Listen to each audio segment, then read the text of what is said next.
Perkenalkan, nama saya Marta Solana Beban dari program studi informatika dengan NIM 11S24006. Sini saya akan menjelaskan tentang tugas praktikum sistem operasi, yaitu manajemen proses Linux. Nah, jadi kami di sini itu disuruh untuk menuliskan kode program dan juga menganalisisnya.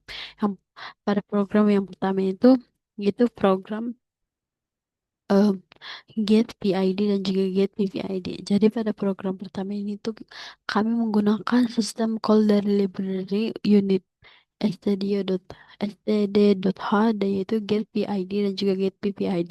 Nah, jadi saya akan menjelaskan fungsi get PPID dan juga get PPID-nya. Yang pertama itu fungsi get PID. Jadi get PID itu digunakan untuk mengetahui proses ID dari proses yang sedang berjalan. Sedangkan get PID itu digunakan untuk mengetahui parent proses ID dari yaitu ID dari proses yang menjalankan program tersebut. Jadi setiap kali memberikan identitasnya itu. Jadi setiap kali program yang dijalankan, PID itu selalu berbeda. Hal ini karena sistem operasi Linuxnya itu memberikan identitas unik untuk setiap proses yang aktif.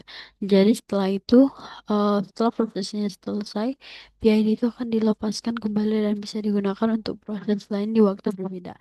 Sedangkan PID itu biasanya tetap sama jika program itu dijalankan dari terminal yang sama. Karena parentnya itu adalah shell yang sama.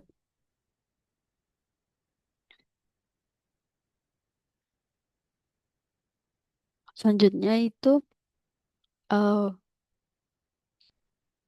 pada program kedua. Jadi pada program ini tuh eh, kita itu menggunakan fungsi sistem untuk menjalankan perintah seperti PS.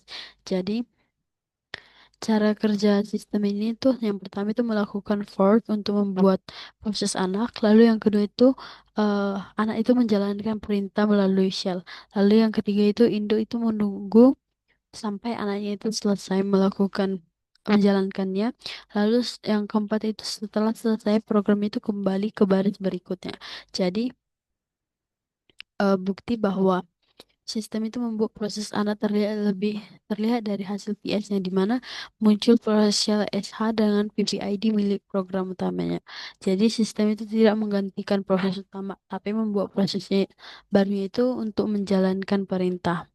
Nah, seperti ini outputnya.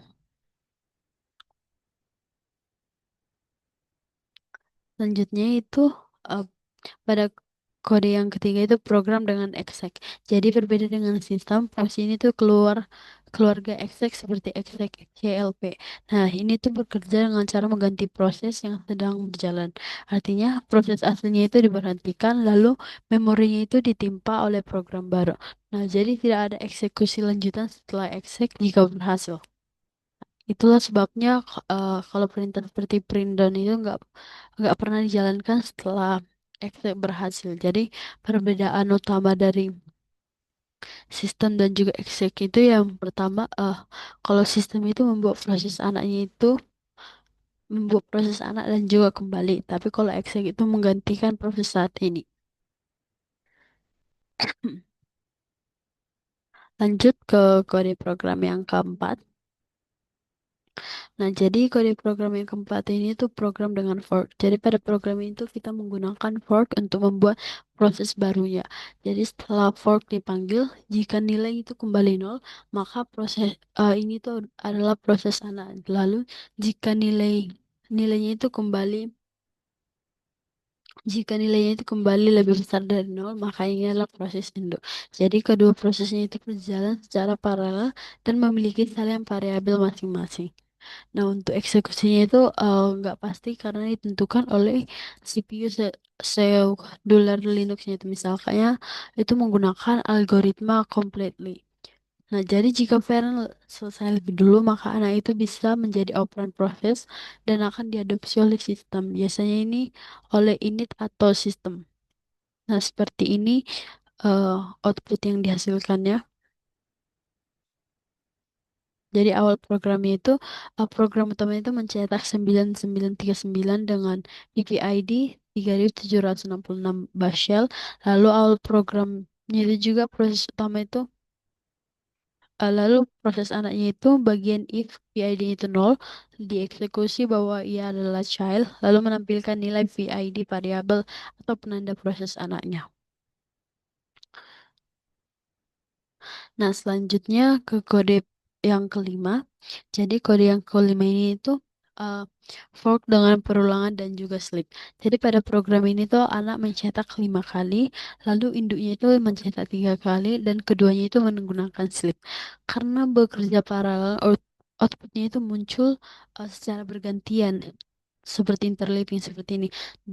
This is the parent, this is the child. Jadi ini bergantian outputnya muncul. Jadi ini menunjukkan bahwa setelah fork, kedua prosesnya itu berjalan independen dan memiliki salinan variabel masing-masing. Selanjutnya yaitu program dengan wait. Nah, jadi program ini tuh ditambahkan wait dari uh, s sys wait.h. Jadi fungsi wait itu tuh membuat proses induk berhenti sementara sampai anaknya itu selesai. Nah, alur logikanya itu jadi program itu melakukan fork, lalu anak itu akan menjalankan tugasnya lalu exit 37, lalu induknya itu mencetak 3 kali. Nah, setelah itu oh, induk itu akan memanggil wait. Nah, setelah induk memanggil wait, eh, dia akan mencetak this is the parent. Nah, setelah anak selesai, induk itu akan mengambil exit status. Jadi dengan wait itu nggak ada operand, baru nggak ada juga zombie atau blank. Lalu output terminalnya itu lebih rapi. Lalu induknya itu bisa mengetahui status keluar anaknya. Nah, selanjutnya itu perbandingan program. Di sini nomor 7 itu menjelaskan perbandingan program tanpa wait dan juga wait. Nah, jadi simpelnya kalau tanpa wait itu induknya itu bisa selesai lebih dulu, lalu anaknya itu bisa menjadi or, orphan, orphan. Nah, lalu terminalnya itu bisa terlihat berantakan dan status anaknya itu tidak diketahui. Jadi dengan wait itu induknya itu menunggu anak dulu selesai selesai programnya, lalu tidak ada orphan atau zombie, lalu induknya itu bisa mengambil exit status. Nah, jika kita lihat hasilnya, programnya itu lebih terstruktur. Jadi kesimpulannya itu, wait itu sangat penting untuk sinkronisasi dan manajemen prosesnya yang lebih baik.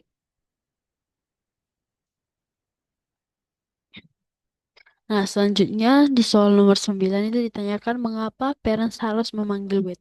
Jadi, secara singkatnya ada 3 alasan utamanya. Yang pertama itu sinkronisasi. Jadi, ini untuk memastikan anak-anak itu selesai sebelum induk lanjut. Lalu yang kedua itu mengambil exit statusnya, yaitu mengetahui apakah anak itu sukses atau gagal.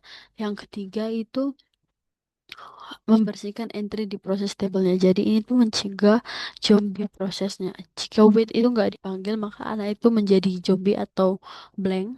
Lalu entry prosesnya itu tetap ada di tabel proses dan juga bisa menghabiskan resource sistem jika terjadi terus-menerus. Selanjutnya itu eh menulis kode program zombie proses dan juga PSL. Nah, jadi saat anak selesai tetapi induk tidak memanggil wait itu, maka akan menjadi zombie proses atau output yang dihasilkan itu blank atau kosong. Jadi jika kita menjalankan PSL itu akan terlihat status prosesnya itu jet, lalu tertulis defound dan juga PPID-nya itu masih menunjuk ke parent. Jadi zombie itu terjadi karena kernel menyimpan exit status anak itu sampai induknya mengambil sendiri dari wait. Nah, jadi kalau induk itu nggak mengambil mengambilnya itu, zombie-nya itu akan tetap ada sampai induknya itu mati. Selanjutnya, kita ke tugas pemrograman. Jadi dalam tugas pemrograman ini kami disuruh membuat program untuk mengurutkan dan menggunakan algoritma insert, yaitu Nah, namakan program itu sebagai Child Process Insert.c.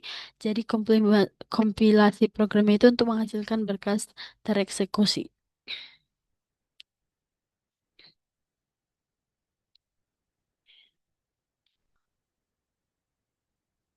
Seperti ini kode programnya.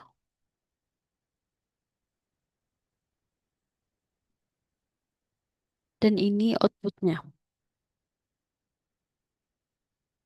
Nah, dari algoritmanya itu program ini menggunakan insertion sort yang bekerja dengan cara mengambil satu elemen pada setiap iterasi dan menempatkannya pada posisi yang tepat dalam bagian array yang sudah tersusun.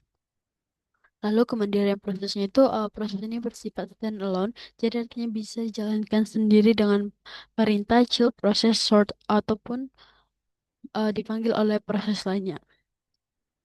Lalu identifikasi outputnya. Jadi penambahan teks child prosesnya itu pada output ini bertujuan untuk memberikan verifikasi visual saat program ini dijalankan oleh proses induk pada tugas berikutnya. Jadi kita bisa membedakan mana output milik induk dan juga mana output milik anak. Selanjutnya, yang kedua itu membuat proses induk yang bertujuan untuk membuat dan mengeksekusi proses anak pada nomor satu. Nah, jadi nama programnya ini untuk parent process. Seperti ini code-nya.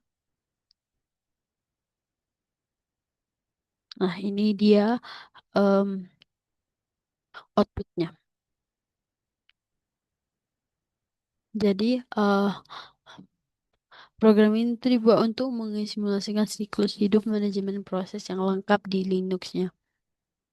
Dari alur kerjanya itu induk itu memanggil fork, lalu anak PID itu mencoba memanggil file atau child process sortnya itu menggunakan fungsi Excel-nya. Lalu induknya itu masuk ke fungsi wait dan juga status, lalu berhenti sementara untuk menunggu anak memberikan laporan. Nah, setelah anak selesai itu, induk memeriksa apakah anak keluar secara normal menggunakan makro dan mengambil kodenya dengan wexit status. Jadi hasil eksekusinya itu seperti ini. Jadi di sini terlihat prosesnya kayak seperti parent menyiapkan pembuatan proses anak, lalu parent itu menunggu anak selesai bekerja. Nah, setelah anak berhasil dibuat PDD-nya itu, parent mengeksekusi instruction-nya. Jika gagal menjalankan execnya itu akan terdapat not such file on directory-nya. Jadi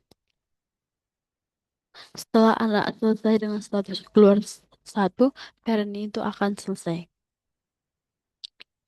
Oke, sekian dari presentasi video yang saya berikan. Jika ada kesalahan, mohon dimaafkan. Terima kasih.